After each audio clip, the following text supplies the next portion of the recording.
6 munud 23 eiliad at i'r gloch gan i'r Mr Jenkins. Dwi'n gobeithio bod esgus da ydych chi am yr hwyr ni yma.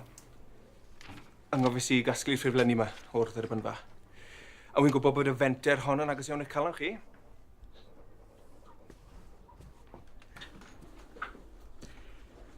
Dyw'r ffaith bod chi'n cyd-fyw gyda'r dirprwy ddim yn leisians i ymddwyn yn amroffesiynol, cofiwch.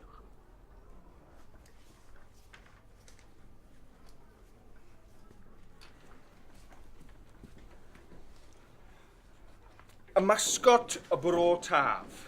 Bod y brydferth, blaidd balch,